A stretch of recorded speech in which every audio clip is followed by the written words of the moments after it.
I'm really excited to be here to introduce these 4 female writers because if it's one thing the world needs more of, it's brilliant women. I think we can all agree. Summer is also the perfect time for mystery novels and thrillers, so we're really pleased to present these 4 awesome new books here to you tonight. So first up, our moderator for the evening is Rea Frey. She's an award-winning author of several nonfiction books, and her debut novel, Not Her Daughter, is the story of a child kidnapped from a mother who isn't sure she wants her back, and that's forthcoming this August. Michele Campbell is a graduate of Harvard College and Stanford Law School and a former federal prosecutor. Her first novel, It's Always the Husband, is an international bestseller, and her second thriller, She Was the Quiet One, is set against a backdrop of seduction and manipulation, full of twists, turns, and dark secrets. Susie Schnall is the author of 3 novels, On Grace, The Balance Project, and her latest book, The Subway Girls, is a charming story of historical fiction about 2 strong women, a generation apart, who find themselves in a struggle to find love, happiness, and success. And last but not least, Kelli Clare is an award-winning author and progressive voice on issues relating to women, children, and world hunger. She's an active member of the Women's Fiction Writers Association and the mystery suspense chapter of Romance Writers of America. She makes her fiction debut with her book Heighten, a dark tale full of suspense, romance, and murder. I mean, don't you want to read all of these books? They all sound great. So please help me welcome these 4 wonderful women to Politics and Prose. Hello, welcome. So we're going to get into some questions and then we will open it up at the end if you guys have any questions. So first thing, I would love for each of you, I'm going to put you on the spot to kind of give your elevator pitch about your book, what your book is about, and kind of where you got your idea for this novel. Let's start, Michele. So my book is the story of 2 15-year-old twins who, under tragic circumstances, are sent away to boarding school. Their parents die, and their grandmother simply isn't up to the task of raising them. When they get there, a very bitter rivalry develops between them. They're reacting to the grief of the loss of their parents, and they become very enmeshed with this couple who are running the dorm that they live in. And one sister turns to the dorm mother, who's a very solid woman, and the other sister turns to the male teacher, who is the head of the dorm, who unfortunately has a lot of weaknesses and a very dark past. One twin is murdered, the other one is the suspect, and it's a matter of trying to figure out what really happened. In terms of my inspiration, my first book, It's Always the Husband, was set against an academic backdrop. I live in a college town, and I felt like the academic setting is a really great setting for a thriller because there are so many characters there, teachers, students, administrators, and who are living together on a daily basis. And so I turned to that again, except at a slightly younger age point for this book. And I found that it had incredible material to work with. It's so good, too. Susie? So The Subway Girls is a story about 2 strong and ambitious women who are looking to realize their potentials both professionally and personally, and it's all set against the fascinating and true life history of the Miss Subway's beauty contest campaign that took place in the New York City subway system from 1941 to 1976. It's dual storyline, so we have in 1949 2 women who are competing to be Miss Subways, and in 2018 we have another young female advertising executive who's pitching the MTA Subway account, comes across the Miss Subways campaign in her research, and the 2 storylines intersect, and that's where the fun begins. So I got the inspiration for it. I was driving to pick my boys up from school, listening to All Things Considered on NPR, and a story came on about the Miss Subways campaign, and it stopped me in my tracks. And I thought it was fascinating, and I wanted to know all about this history. Who were these women? What compelled them to enter this contest? What was it like to win, and how did it affect the rest of their lives? So I went home and did tons of research, and this book is the result of that. The premise of my novel, Heighten, And I am a brand new author, so Hey, Kelli. this is you all are my first event. So I'm really excited to be here. Thank you. Thanks so much. Although it's a modern day, present day story, the premise is based on English history, and in particular, the Wars of the Roses. So I pulled that piece of 15th century history from English history, and I gave it a couple of twists and pulled it into what I thought it might look like today if that war still truly existed. So that became the foundation for a very intense, dark love story. So my thriller is a romantic thriller, so you get the love scenes in their open door too, because I read everything, so I wanted to write everything. I read widely, and I wanted to write a novel that provided that wide span of genre. So there's a lot of movement. We start out in small town Stonington, Connecticut, and travel to England and back again. There's murder and mayhem and dark romance. The inspiration for the novel, I think, is just what I said, my love for English history. These two characters people say all the time, you're crazy, your characters don't talk to you, but they do. These two characters came to me in a dream, and they wouldn't leave me alone, and I knew I had to do something with them. I knew the male main character was British. I knew something bad had happened, and so that image that I found in my head that night actually became the first scene that I wrote for this novel, and it's actually in the 15th chapter. So I wrote from 15 onward, and then I went back and wrote from 15 to the beginning. So kind of an outside of the lines type writer too. So that's hidden. So this one's for Michele and Susie. Both of you, even though your books are very, very different, I feel like you both have women who are kind of rising to the top, and they face these domineering men along the way. So did you kind of consciously arm your females with like the glass ceiling struggle, or did you just write the story that came to you? Talk to me a little bit about that. Well, actually, I feel like my characters are not well armed for their struggle. Yeah. And that's part of what's interesting about them is that, well, there are three main point of view characters in She Was the Quiet One. And is this working? I think so. I think so, yeah. Here so is as well. the two twins and then the teacher who is the dorm parent. And the teacher is really a very major character in the book. And her desires are basically to do a job she loves. She's a math teacher. She loves it. And to have her young family be happy. And so I think she's a very universal, every woman type of character. She's not particularly ambitious.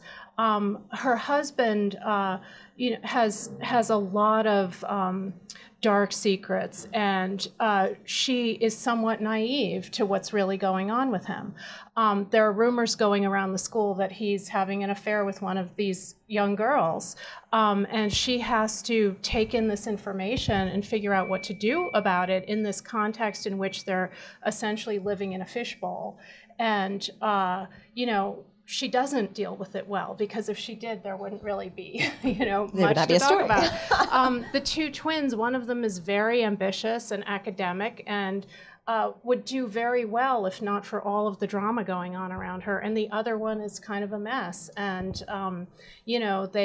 what they really lack is support from one another. And I think really what's missing is being able to turn to other women in their lives for support at this critical moment. If they had done more of that, I think we probably wouldn't have a murder in the book.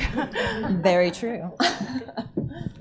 So the reason that I was really drawn to the story of the Miss Subways contest was exactly because of its threads of female ambition, and how at the time that I focused on, the contest took place from 1941 to 1976, but I was mostly interested in the 40s and early 50s. And at that time, there were very prescribed expectations for women, and they did not include becoming a high-powered female advertising executive, which is what my main character in 1949 wants to be. And so I wanted to give her this desire to break out of what the expectations were that were placed upon her by society and by her parents and by herself in a way of what she was raised to believe that she was going to be able to do, but she was decidedly willing to defy those and had dreams of her own.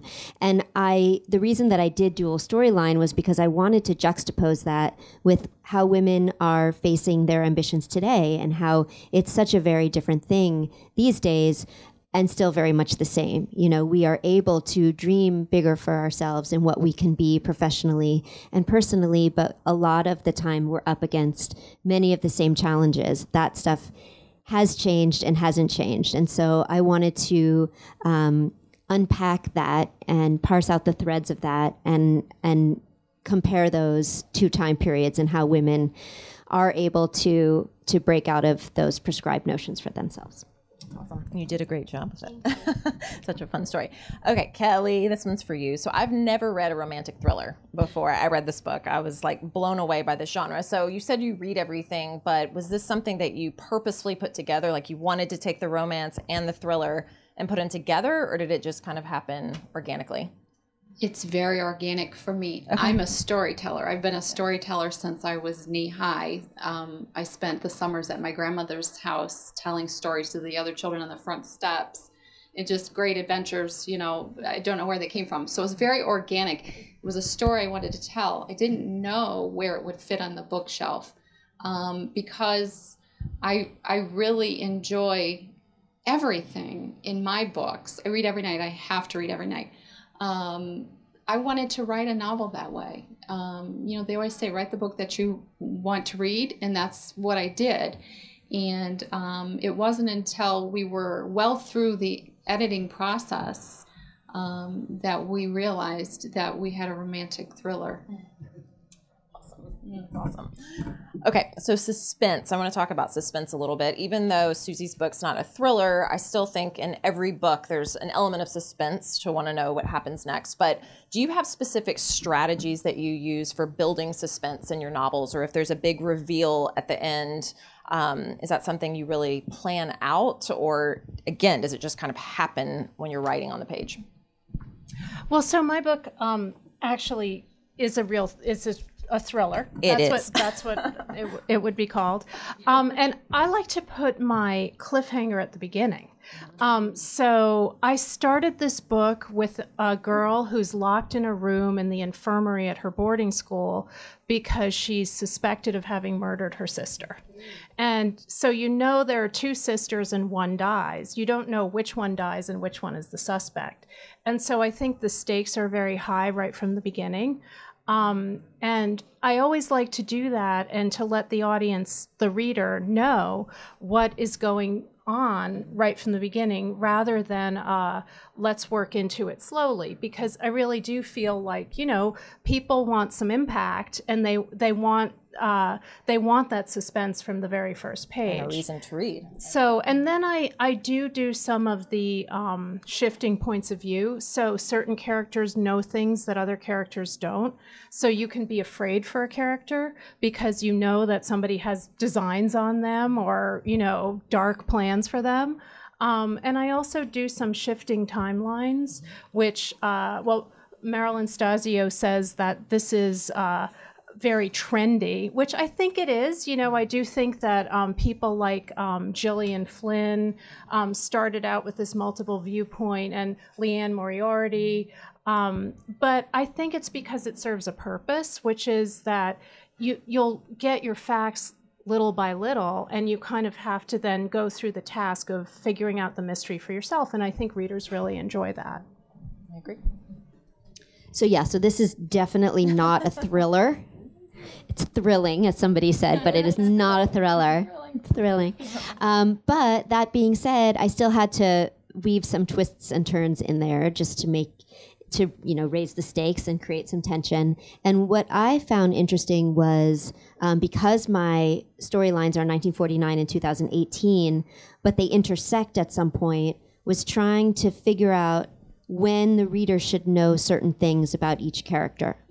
In other words, you might find something out about in 2018 storyline about my 1949 character that she doesn't even know yet about herself or that's going to happen. And so people ask me all the time, well, did you write it chapter 1, 2, 3, 4, 5? Which I did not. I wrote 1949, which are my odd number chapters, and then I wrote 2018, which are the even number chapters, and then I spliced them together. I literally put notes of each chapter on index cards and put odd numbers up on one row up top, laid it out on my floor, and even numbers, and then figured out, do I need to move this scene a few chapters later, and figured out how to splice it together. And I ended up moving it around a little bit because I realized, oh wait, I don't want the reader to know this yet. And it's very hard, and you guys probably have the same experience, it's very hard as an author trying to experience the book as a reader if you're a plotter, which I am, because I know what's going to happen. And so I don't know. And so I find it incredibly interesting. And I had a friend say to me the other day, she had just finished my book, and she was like, oh my God, when blank happened, I couldn't believe it. And I had no idea. And I was wondering if this was going to happen. I was like, really? Because I don't ever have that experience. And so it's so exciting to get the sense of the book from a reader. But yes, I think even if you don't have a thriller, you do have to weave that sense of tension and reveal in a certain way. And it's hard. And I give these ladies credit because my next book is a little bit more of a thriller. You couldn't even call it a thriller. And I'm having such a hard time with it. So I think that people who can do these things that you don't even expect. I don't even know how y'all think about that. Figure it out. Editors and rewriting. So much rewriting. I rewrite all my books so much. It's crazy. They say that, think of the 50 endings and then write the 51st. And so you have to think of all the things, and then you think, well, if nobody else, people always say, well, I can't believe that she thought of that ending, but how did she think of that ending if that's not something that anybody would have thought? This is what keeps me up at night, but sorry. Go ahead, Kelly. This is why I don't write thrillers. Yeah. Lots of rewriting and layering in suspense. I'm on the same page as Michele. I give up the who and the what right away because I think, that premise being up front is important. With adding in then your ticking time clock, I think, is where the suspense comes in, at least for me, and hidden is you already know, and I'm trying really hard not to create any spoilers here, but you already know who the bad guys are. You know what the antagonistic force is. You know who they're after. You know why, but you don't know when they're coming. So my main character, Ellie, is constantly on the run and looking over her shoulder. So she doesn't know when this is going to happen. And I think that's the suspense element that drives a lot of thrillers in mine, certainly.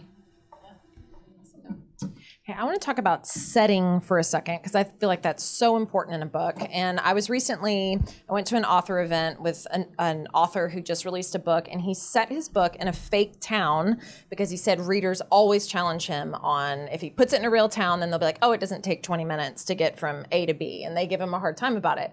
So do you like setting your books in places that you know really well, made up places you've never been, and how important is setting to you?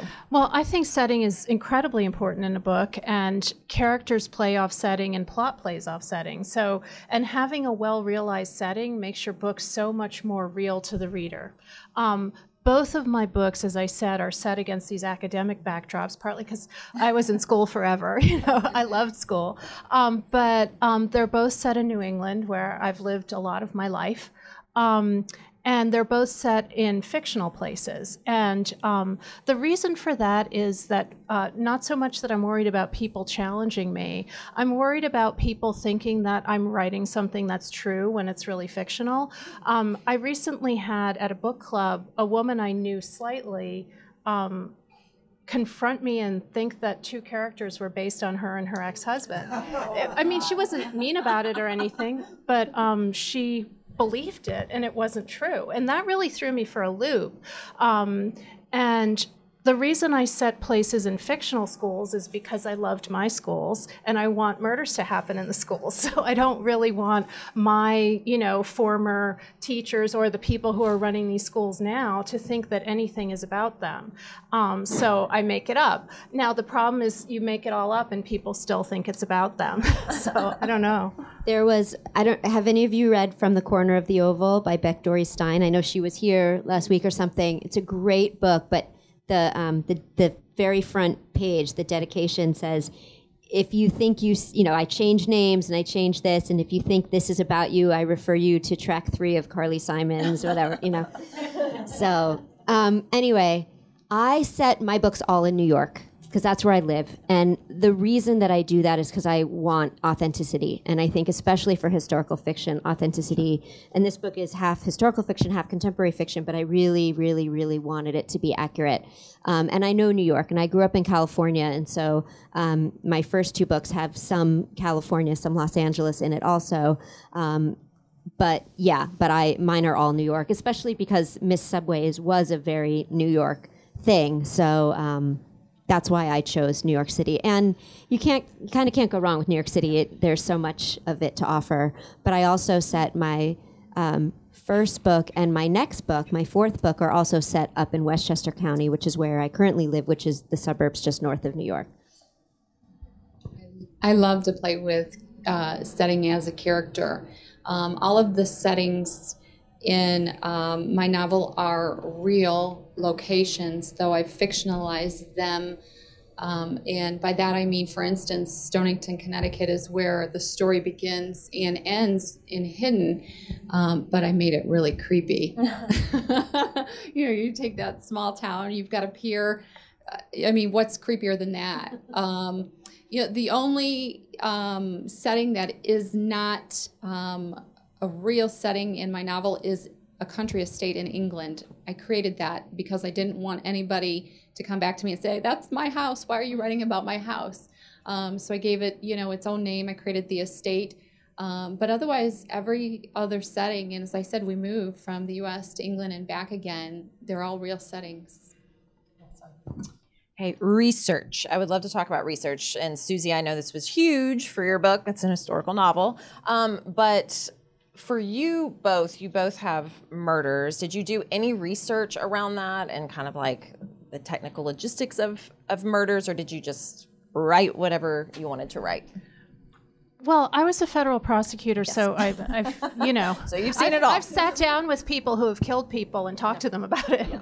But that was a while ago, and it wasn't the murders in my book. There are always things that you have to research. And my sister-in-law's a doctor, so if I need some sort of what would happen if a person fell from a high place and how would that look? I can talk to her. You can always Google things. I think things are so much easier now than they used to be in terms of researching the kind of forensic aspect of it. There was once a time when you really couldn't get that information unless you had some professional insight to it, but now it's readily available. My protagonist, Ellie, learns to use weapons. And as I was writing those chapters where she was actually holding a gun, I wasn't feeling it. So I stopped writing and I acquired shooting lessons. And I learned to shoot the exact same weapon that my protagonist uses in the novel. And then when I went back to writing, I had that experience and I could feel it for her. So I think researching the forensic aspects, like Michele said, is sometimes really important. You need to experience it to feel it as your character as well. And Susie, what kind of research did you do since this was a real pageant? So as I said, I heard about it on NPR and I went home and I re-listened to that story on NPR. And then I did a deep dive down the rabbit hole, because if you Google Miss Subways, not only does a Wikipedia page come up, but there are tons of articles, everything from all the local New York City papers who did stories about it when it started in the 40s throughout the years, to Collier's and Life. There's a ton of research. I watched movies like On the Town. Some of you might remember that Miss Turnstiles was the main character in On the Town, and that's based on Miss Subways.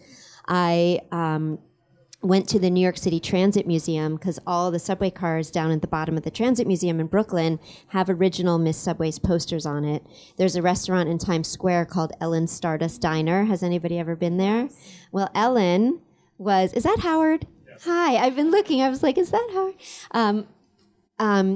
Ellen was Miss Subways of March, April 1959. So I went to her restaurant and looked at all the posters. But the most exciting part of, and then one more thing before I get to the most exciting part, that's good tension, right?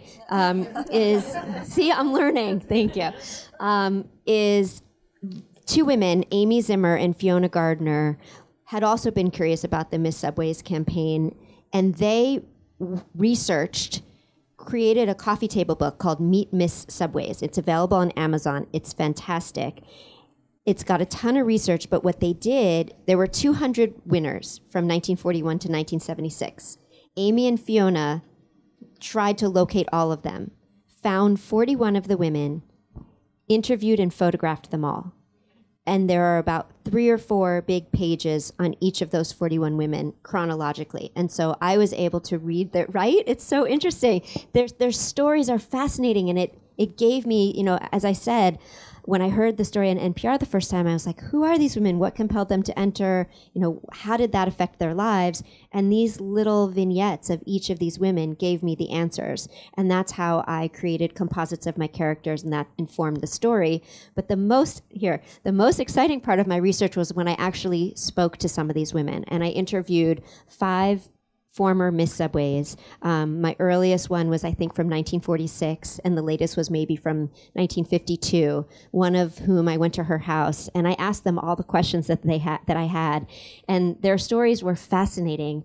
And what was really, really wonderful is last Tuesday, we had a reunion of Miss Subways, and 15 of the women showed up, including Enid Schwartzbaum, who was my 1946 Miss Subways, who's now 92. She came. And we also had Heidi Hafner, who was the very, very last Subways in Miss Subways in 1976. So it's fascinating, and there are pictures of them. And for those of you who are curious, let me just give you an idea that, so for each of the Miss Subways, they each had a poster like this in the subway system, and it had their photo, but also a few lines about them, including their ambition, which is what kind of made this different from just a beauty contest, and what allowed me to build a story about female ambition. Because these women were asked, what do you want to do? And it was kind of the first time that a beauty contest had celebrated women's dreams. Okay, so these are some selfish questions because I'm a writer and I love process questions. So we can kind of do this like round robin. Doesn't have to be a crazy long answer. But first question I have is, do you outline, or are you kind of a seat of your pants writer? Do you plot things? Do you outline? Well, because I'm continuing on with the same publisher, I do have to do a prospectus or a proposal for each book. And some of that is done in conjunction with my editor. So for the book I'm working on now, which is called A Stranger on the Beach, I had lunch with my editor and my agent, and I kind of gave them what I was thinking of, and we sat there and brainstormed, and it was like totally thrilling because they're both like really brilliant, especially my editor is really good at this. And then I wrote it up. But other than that, I don't really outline. I just do notes to myself as I'm going along. So I'll have an idea. And my manuscripts are probably 20 or 30 pages longer than the text of just notes. So it's kind of there in the manuscript. And every time I get an idea, I put it in there. So it becomes kind of an informal outline. Yes, I am a huge plotter outliner. I spend probably 4 times as long plotting and outlining as I do writing. And my plotting is all longhand with pen on legal pads, a particular pen, sometimes pencil, like literally sometimes a thought will occur to me and it's a pencil thought, not a pen thought. And I know that sounds insane, but that actually happens. I know, and it has to be special paper and there can't be too many. I have to feel the table and it's crazy. It's ridiculous. But you're a writer. Yeah. But I need to know where my story is starting, the middle, and the end. I need to be able to plot the tent poles, to know kind of where I'm going. And I think it's really interesting and cool when authors can just sit down and write. But I always wonder, well, how do you know what you're supposed to write about? And so my plotting and outlining, yes, that's a whole thing. My writing takes a first draft, doesn't take very long. But then the revisions do because I'm adding to them. But yes, so major plotter. And I fly by the seat of my pants. Yeah, me too. It's all for me. It's just it's about storytelling. So I just tell my story. My editor then says, "Yeah, but and how about this?" So we go back through, and there are a lot of rewrites. But I mean, I tell the story just on paper. I have thrown away so many outlines in fits of frustration. It doesn't work for me. And maybe that's because I'm a new author and maybe I'll grow into outlining. I don't know, but it's not comfortable for me at all. I just tell my story. And what about you? I hear that. No, well, with Not Her Daughter, I actually gave myself an 8-week deadline to write it, and I wrote it in a month. And I knew how it was I kind of knew the story in my head, but I just sat down and spit it out. The second novel has been a totally different story, and I actually put Post-it notes for every chapter on my wall, and that's helped me visually. So that's like my version of an outline. So I'm getting there. But usually, well, it also helps because you want your character to go through a traditional character arc, and I think also for genre books, which we pretty much are, like the reader is expecting a certain. It's not a formula, but in a way, it is. You want an inciting incident, something to happen, and then the reader goes on a journey where there are the highest highs and the lowest lows, and then there's a climax, and then it resolves itself. And so I think whether you start out that way or not, it always leads to that sort of thing because that's what makes it a fulfilling story to read. I think a lot of the work has to happen in the rewrite, whether you outline or not. And I mean, one frustration I have with the publishing market generally is the idea that you have to put out a book every year, because I can't write a book in a year and have it be the book I really want it to write, which is very difficult in the sort of context of the publishing industry. So this book took me 18 months to write, which I wish I had 3 years to write it, but 18 months was longer than it needed to take in order to, it pushed my publishing schedule forward a few months. My next book really can't take more than a year, including rewrites. So I wish I could take 5 years to write a book, or I wish I could be Donna Tartt and take 10 years to write a book. And then I don't know what I could do. Like, I think I could write different books than what I'm writing now, because that's what suspense is. It's like, kind of feed the beast. A book a year is very normal. The books are great. They're really fun. But to write a book that has like a lasting impact, I don't think you can do that in a month or a year or even 2 years. There's just too much to it, Yeah, I agree. So who is your first reader?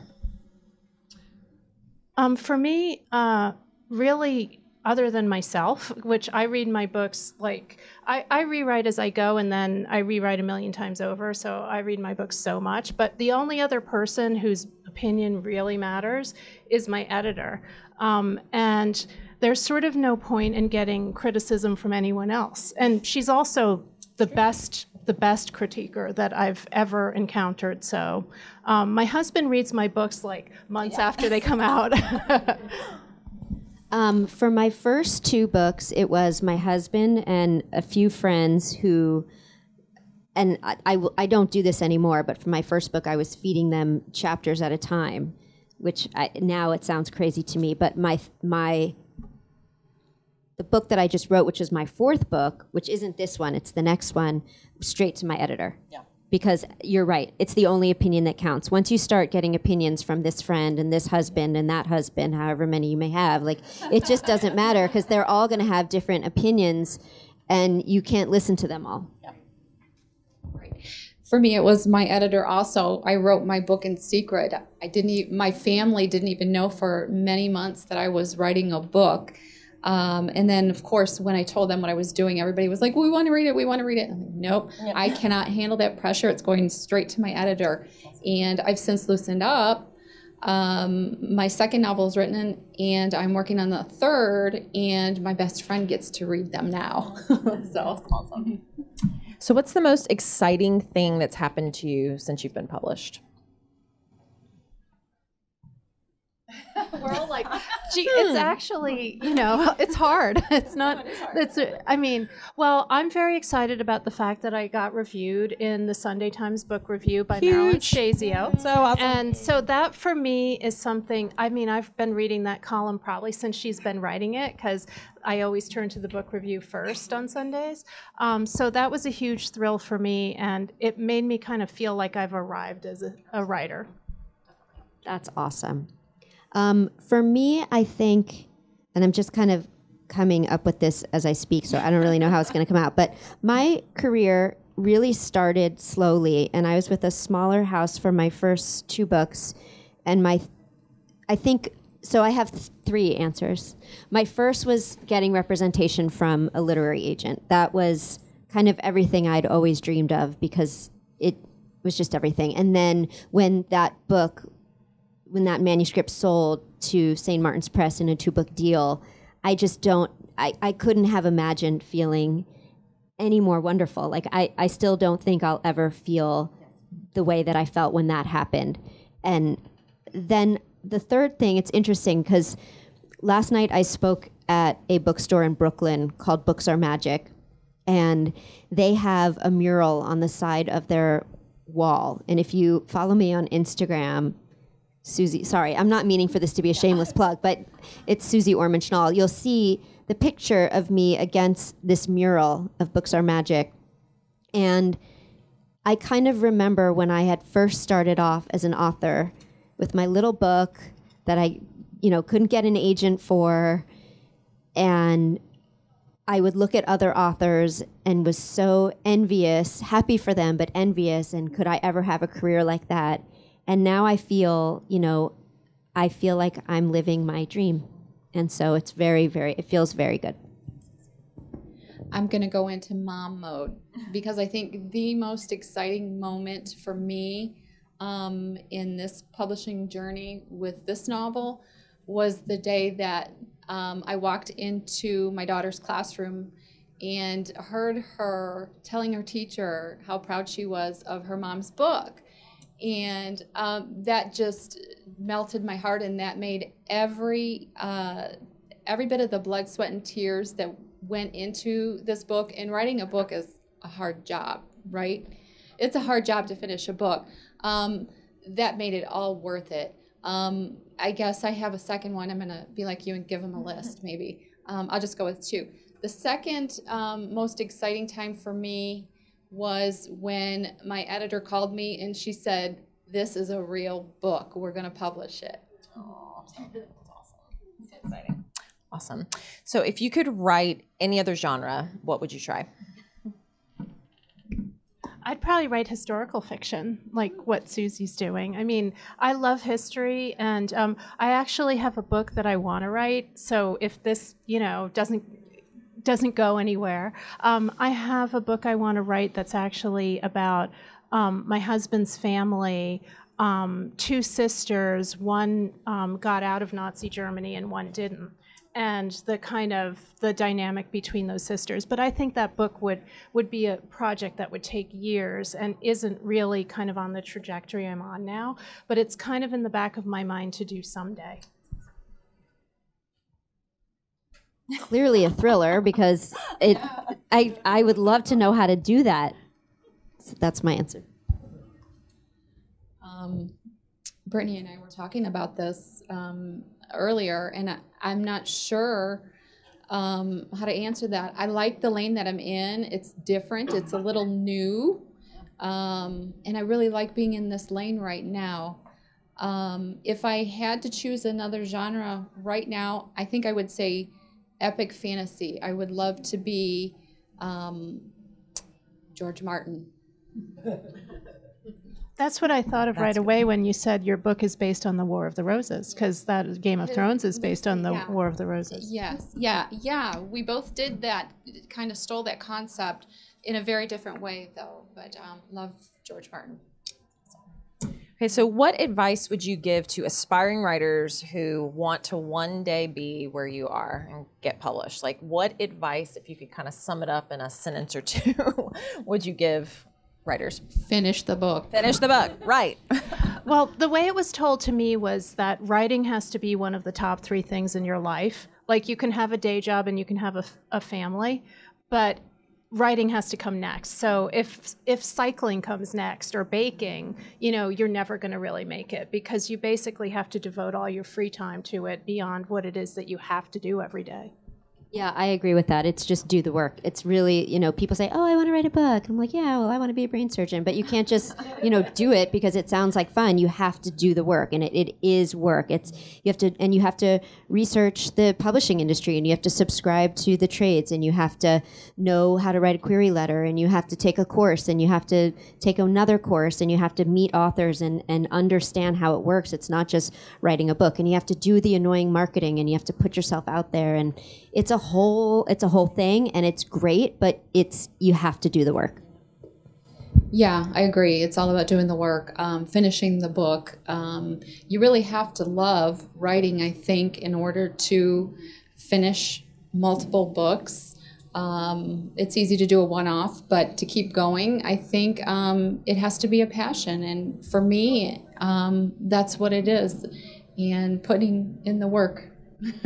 I saw something on Twitter. I can't remember who said this, but it was, I don't love writing, but I love having written. And I think a lot of writers really feel that way, like it's hard to sit in the chair day after day after day. But, you have this project and you want to get it done. And when it's done, you just feel so great, and it's worth it. And then on to the next one. I think one writing myth, though, that you hear all the time is people say you have to write every day.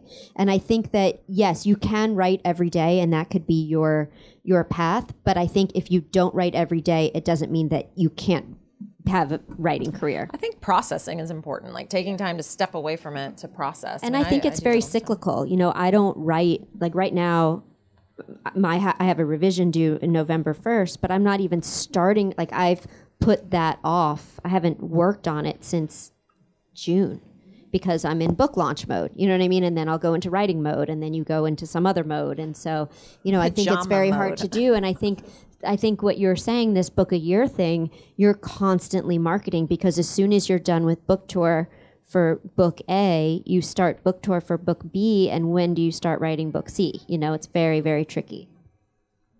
My last question is just, what are you working on now? I know you've kind of touched on it a little bit, but what's the next project? So my next book is called A Stranger on a Beach, and it's about a woman who finds out her husband's having an affair. She goes for a run on the beach, and she meets this guy. They have a brief fling, which she kind of needs at that moment, and then her life descends into a nightmare, and she ends up accused of her husband's murder. So it's like Fatal Attraction meets Gone Girl. Wow. So my book is set in 1955, and I'm continuing with this theme of female ambition, and it's a young 20-year-old woman, and she is a journalist. And because of her gender and because of the era, she's relegated to the women's pages. And for those who don't know, the women's pages were all about interior design and gardening and cooking. And she really wants to cover hard news. And so what she does is she goes undercover. Her idol is Nellie Bly. And she goes undercover and tries to break this story that she feels will land her with this editor a job as hard news. And it's all set against something called the Aquacade. So in 1939 at the New York City World's Fair, the highest grossing attraction was Billy Rose's Aquacade. And some of you might know of Esther Williams. And so if you picture SeaWorld and you have a stage and you have a pool and you have a huge audience, but the Aquacade, instead of dolphins, there were synchronized swimmers. And so my character goes undercover in the world of a huge swimming spectacular, Aquacade. And so you get the experience of that, and which is a great historical setting, but also this woman's journey for fulfilling her professional dreams. I knew the story that begins in Hidden was too big for one book. So I'm currently neck deep in revisions for a sequel to Hidden. Awesome. And we think there's going to be a third book too. Wow. So that concludes my questions. We want to open it up for questions. If anyone has any, that lovely microphone over there, go for it. A long time ago, my niece Emma and her mother asked me for the first book that Emma should read as an adult, the first book, grown-up book that Emma should read. And I suggested Daphne du Maurier's Rebecca. She could not only read a good book, but see a great movie and play movie critic besides. Do you have any similar inspirations in your own family? Such a good question. I'll answer. I think Jane Austen, that's where I would start. I would start with Emma or Sense and Sensibility or Pride and Prejudice, just because those books were some of my all-time favorites.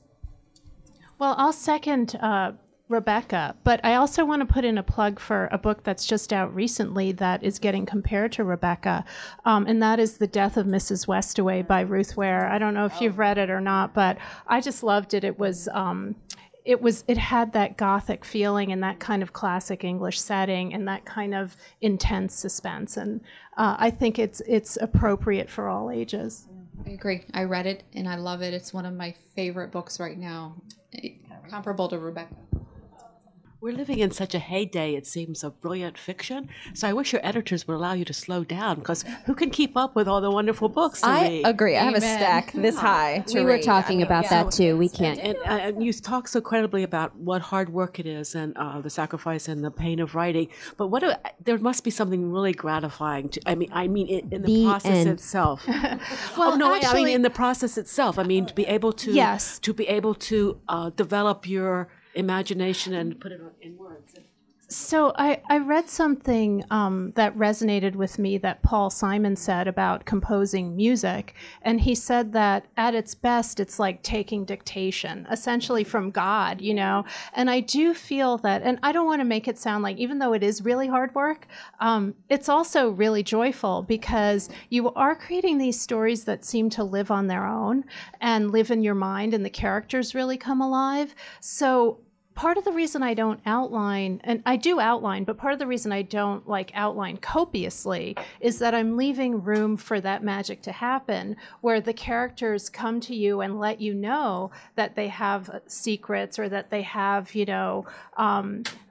dark feelings, or, and you just suddenly know, okay, this is what has to happen next. And it's almost like you've walked into a room with them and you're just watching the action. And that is really magic. I think it's amazing. I mean, we get paid to use our imaginations and to create stories. And I mean, I have a 6-year-old daughter, and she constantly watches me. Actually, before I came, she wrote me a little thing that said, "You're my hero."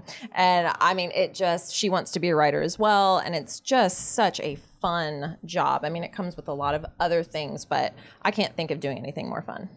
Yeah, I think that's a great question. And I think there's something and I'm feeling it right now as I'm going to explain it. There's something very gratifying about writing a sentence that has the perfect cadence and you've found the perfect word, and that is almost lyrical in a way. And those days when you write and you love what you've written, you get into that zone. But yeah, it's an incredible feeling when you know that you've finished the chapter that you set out to write and you feel really good about it and you can set it down for the day, and it's very fulfilling. So yes. I think for me, the gratification comes from just an innate passion for storytelling, and to put it out in the world and tell your story to others, to many others. It's an incredible feeling. So thank God it's so gratifying, because then you keep on doing it. Yeah. And we benefit. Anybody else? Thank you for being here tonight. I wondered if you could talk a little bit about each of your journeys to becoming an author. Did any of you have 3 other manuscripts in your drawer that never made it to publication?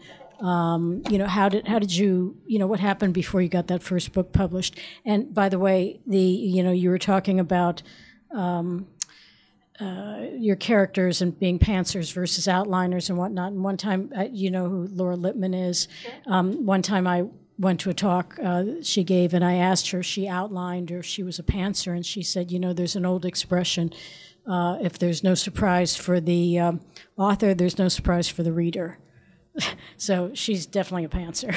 I just want to talk to that really quick because I want to qualify that. I think that there is a little bit of a misunderstanding for outliners, and I think it's not that you know everything that's going to happen. You just kind of know the tent poles, and you know that if you're driving from here to Ohio, where you're going to stop for dinner and where you're going to sleep, but you don't know what you're going to do in each of those legs. So I think that you can still, and I'm not trying to defend it, but I think that you can still be an outliner and still have a lot of surprise in your work, because you don't know what your character's going to say, and you don't know what they're going to do. And oftentimes, at least for me, I throw my outline out halfway through and have to start another one because the characters have taken you on a new path. But I do think, that there's still a lot of room for creativity even with an outline, because an outline might be 1,000 words and your book is 80,000 words, Mm-hmm. Anyway, sorry to interrupt your question, but I just wanted to touch on that. Mm-hmm. So journey to publication. Well, for me, I'm a lawyer by training. I was a federal prosecutor in Brooklyn for a number of years. And then I had small children at home, and the trial lawyer's lifestyle didn't work out for me, especially because my husband was a partner in a law firm at that point. I actually had a prior writing career before these books under a different name, and I published 4 books in a procedural series about a federal prosecutor in New York that were really lifted from my personal experience. And those kind of went along and didn't really take off for a variety of reasons.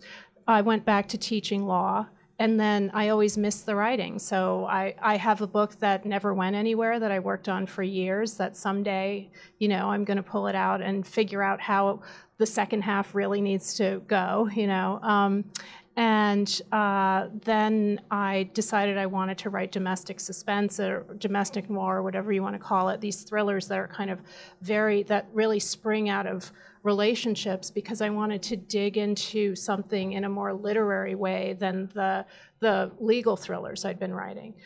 So I did that, and then these books have taken off, and it's been really fun because it's been different than the first go-round. So my background is in marketing and communications. Out of school, I worked for advertising agencies and internet companies and magazines and nonprofit organizations doing corporate communications. But when I had my oldest son, who's 17, I retired from that corporate life, and I started writing freelance for magazines and websites, and it just eventually evolved into wanting to write a novel. So it wasn't something, I think it was somebody said that it wasn't like this was last night, sorry, I'm conflating my book events, that it wasn't, she didn't want to be an author her whole life. I've always written stories and poems, and it's just something I always did for fun. But it kind of surprised me when I decided, okay, I want to start writing novels, and it's been great since then. 1 manuscript, and this is it. I think my background is in human resources. I was a human resources executive for many, many years. Quit working when I had my daughter, who's 10 now. And I decided at that point it was time to begin practicing what I was preaching to her. And by that I mean be who I wanted to be and do what I wanted to do. I wanted to tell my story. So I did, and here we are. Well, I think it's really interesting that all 3 of the women sitting up here basically faced a work motherhood crisis, and that's how we started writing. Yep. I mean, because I think that says something both about how unforgiving a lot of careers are toward mothers, and also how much time you need to write. So it was like when we all started staying home that we started writing. And what a great job it is for a mother who wants to be the primary caregiver. because once your kids are in, it's not good when they're babies. You'd have to get care. But, I started writing when my kids were all in school full time. And there's a lot of time when they're in school. I just want to thank everybody who came, thank the bookstore, and also thank Rea, our moderator, for asking such wonderful questions. Thank you. It's so fun.